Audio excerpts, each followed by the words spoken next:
kung paano nagkakaisa ang unit team, okay? Taas ang cellphone! Baba! Taas! Baba! Taas! Baba! Taas!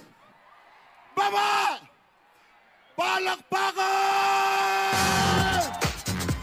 Jai Ho! Jai Ho! Jai Ho! Kilala ko na sa inyo, ladies and gentlemen. Araw-araw, napapanood nyo sa YouTube, sa Facebook, nagbibigay ng premyo sa inyo. Tumawag lang kayo, may premyo na kayo. Tama? Kilala nyo na ba? Kung kilala nyo na, itaas ang inyong mga kamay! Ladies and gentlemen, ako po si DJ Koki. Thank you sa inyo lahat.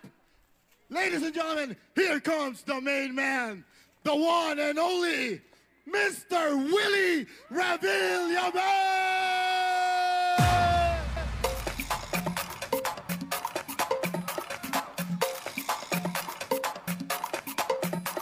Giling-giling, giling-giling, giling-giling, giling-giling, giling-giling, giling-giling, giling-giling, giling-giling, giling-giling, giling-giling, giling-giling, giling-giling, giling-giling, giling-giling, giling-giling.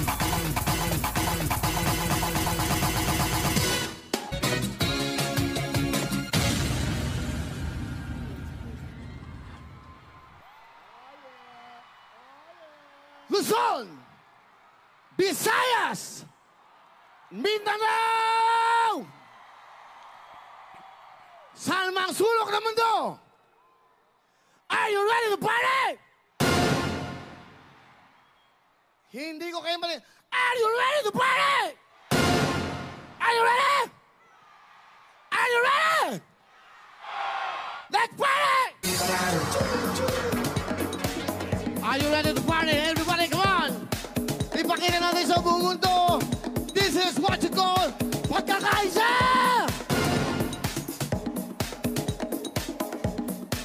Magandang bukas na po ang susunod sa buhay natin. Hindi man ako politiko, pero pag nandito ako sa harap nyo, naniniwala ko sa mga tao ito. Bumagyo, umulan, nagkaroon ng pandemya, wawawin lang ang mga programa, babawag 20,000 cash, 50,000 cash, meron kayo pang iPad, meron kayong tablet. Handa na ba kayo? Let's go!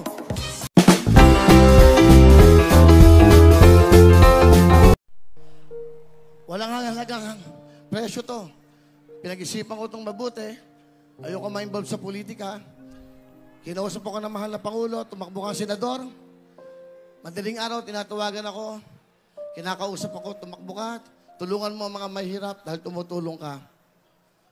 Nandito ako para lang i-share sa inyo. Hindi ako pwedeng maging senador.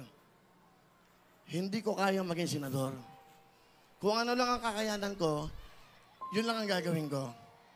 Mahirap lokohin ang sarili ko. At sayang ang boto nyo para sa akin. Kaya kong magsilbi nang wala akong posisyon. Kaya kong tumulong sa sarili kong pinaghihirapan. Yun ang kaligayahan ko. Yun ang nakaligayahan ko na makita kayong masaya. Ang hirap ng buhay ng mahirap. Sa araw-araw, for 18 years, nag-noontime show ako from ABS, TV5, at GMA. Ano ang laging hinanaing sa akin na mahirap? Gamot, pagkain, kinabukasan ng mga anak nila. Yun ang araw-araw na nadidinig ko. Yun ang dapat niyong nararamdaman. Yun ang dapat nalalaman ng ating mga politiko. Ano ba? Hindi lang sa eleksyon. Dapat, totoo yun, kung magsisilbi ka, 24 oras. Walang holiday. Nagkaroon ng bagyo sa Catanduanes, tumakbo ako. Nagkaroon ng bagyo sa Siargao, pumunta ako. Walang pagkain, walang pera mga jeepney drivers. Gumawa ko ng paraan. Marami pa. Hindi lang yan.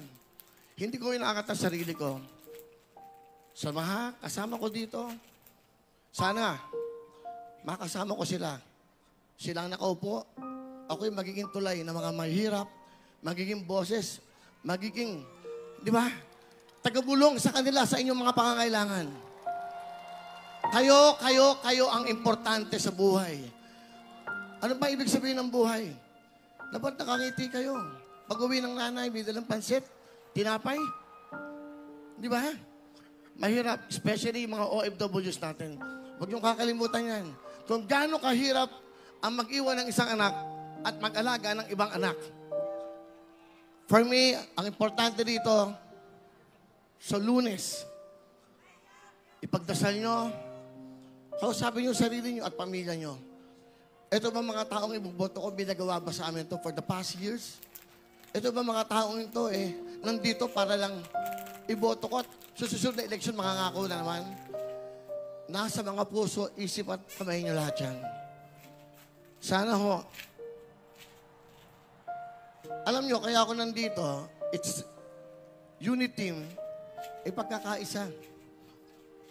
Kahit anong binabato, kahit anong sinasabi, nakayuko lang sila. Tuloy-tuloy ang pagbibigay ng saya sa inyo, umikot ng Luzon, Visayas, Mindanao. Gumawa ako ng isang kanta para kay Mayora Sara. Ito po'y Sara, ikaw na nga.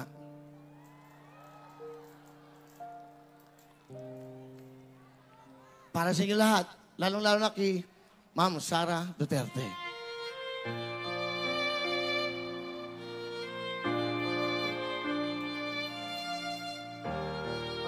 Okay. Lasa to. Para kay Ma'am Sara to